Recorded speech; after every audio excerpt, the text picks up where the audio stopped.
নাবালক ছাত্রকে তুলে নিয়ে গিয়ে মারধরের অভিযোগ পুলিশের বিরুদ্ধে। আর তারই প্রতিবাদে ঝাড়গ্রাম থেকে মানিকপাড়া যাতায়াতের রাস্তা অবরোধ করে গ্রামবাসীরা।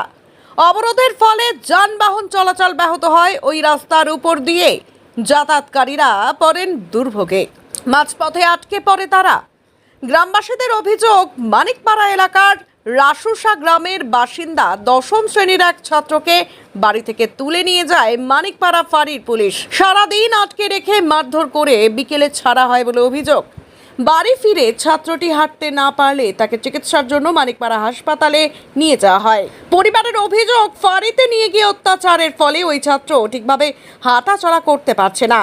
শুধু সন্দেহের বশে কোনো নাবালককে এভাবে আটকে মারধরের প্রতিবাদে আজ সকাল থেকে গ্রামবাসীরা পথ অবরোধ করেন। তাদের দাবি, দোষী পুলিশ কর্মীদের অবিলম্বে শাস্তি দিতে হবে। অশান্তি এড়াতে অবরোধস্থলে বিশাল পুলিশ বাহিনী মোতায়েন করা হয়। কিসের জন্য আপনারা রাস্তা অবরোধ করেছেন? একটা ছোট বাচ্চাকে, নাবালক বাচ্চাকে পুলিশ মারধর করেছে। তার জন্য নাবালক বাচ্চাকে কিসের জন্য মারধর করেছে পুলিশ? এখানে একটা গ্রামে গাড়ি চুরি হয়েছে গত মঙ্গলবার। তো এরা তার আগের মঙ্গলবারে স্কুলে গিয়েছিল আর কি। তো ওখানে হাতি বেড়েছে, সব বাচ্চারাই ছিল, আরও 50 জন বাচ্চা ছিল। তো ওই 8 দিনের মধ্যে, ওরা 8 দিন আগে ছিল ওখানে, এটা 8 দিন পরে মানে ঘটনাটা ঘটেছে, গাড়ি চুরিটা। তো দিয়ে আমি স্যারকে যখন অ্যারেস্ট করলো এরাকে, আমার বাচ্চাকেও ডেকেছে আর ভাইয়ের বাচ্চাকেও ডেকেছে। দিয়ে ওই গেলাম, ওখানে গিয়ে জিজ্ঞাসা করলাম যে স্যার এটা ডাকা হলো কী কারণে? স্কুল বাচ্চা, স্টুডেন্ট দুটোই বাচ্চা, দুটো বাচ্চাকে গেছে। ও তো সকালবেলা ঢুকে গেছে, একে মারধর করেছে, আমার ছেলেকে মারেনি। তো আমি ওখানে পৌঁছেছিলাম, তখন জিজ্ঞাসা করলাম যে স্যার মারা হলো কেন?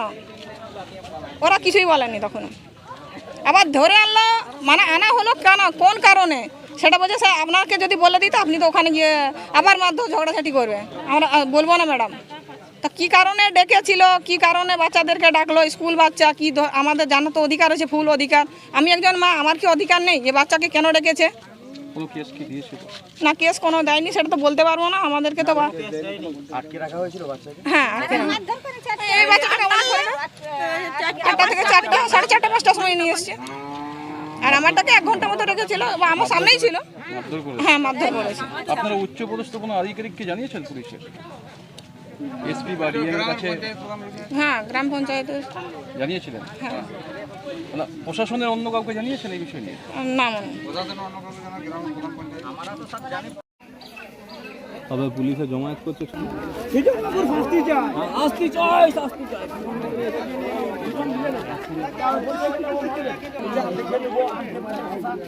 আমি গেছি, আমাকে বলছে অনেক লোক আছে, ভাষাটা আমি সব কিছু নিয়ে মিলে মারেছে, সব কিছু নিয়েই বলবেন। যদি দিবাকর বাবুর উপরে অভিযোগ থাকে সেটাও আপনি বলবেন।